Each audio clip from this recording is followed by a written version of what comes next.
Hi, and welcome to Time with Tim. Today, we're talking about leadership approach and particularly what I've observed and learnt, through the eyes of other leaders about their approach to leadership. And I've had this conversation with a couple of leaders in even the last day, like yet this morning, I had breakfast with a leader who, I've always looked at and gone, wow, you're amazing. You know, she's a Harvard graduate. She's worked for McKinsey Consulting. She's led very large, $250 million P&Ls for global, sort of corporates. She's working right now for one of the biggest retailers here in Australia. And having a conversation with her around, basically where she's up to and, what can I do to help her, little me.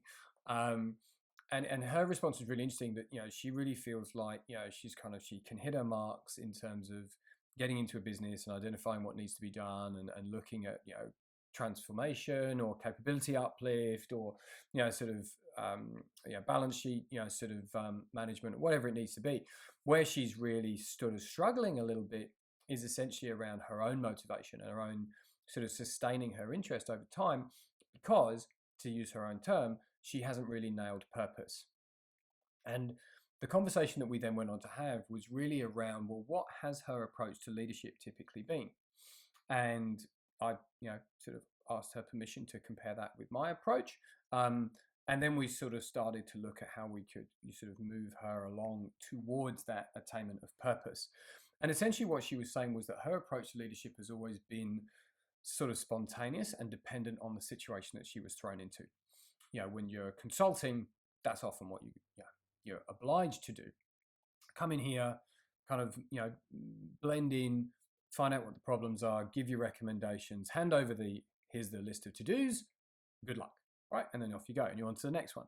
And if you're in a major corporate environment, quite often, it's come in, do a job, go on to the next one.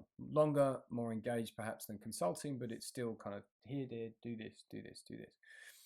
And what she was essentially relating, I think, was that she hasn't necessarily found a rail, a sort of a consistent mark and a defined way of being as a leader, and then sort of positioning that and then having the opportunities seek her out and come to her.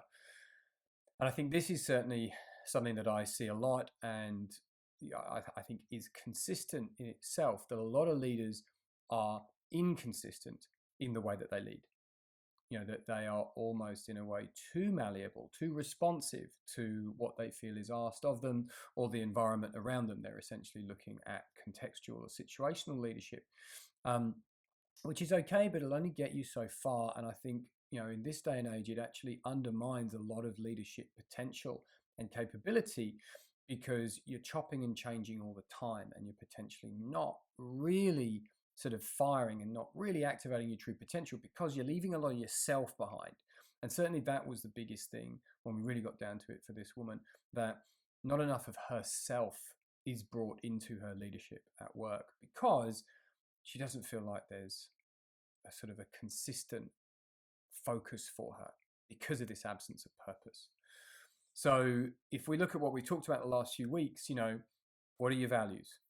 What's your purpose? What's your mission? And now bring all those together and think about an approach to leadership that will be consistent, and will be prolonged over a long period of time. Define all of those four, wrap them up. There's your leadership philosophy. Stick with it. And stick with it and know that you've got your minimum viable audience. Thank you, Seth Godin. And they will come to you, they will find you because they will see and hear and feel your philosophy. And that is how you create a consistent approach to leadership based on values, purpose, and mission over time that will sustain you and keep you aligned with your purpose. More tomorrow. See you there.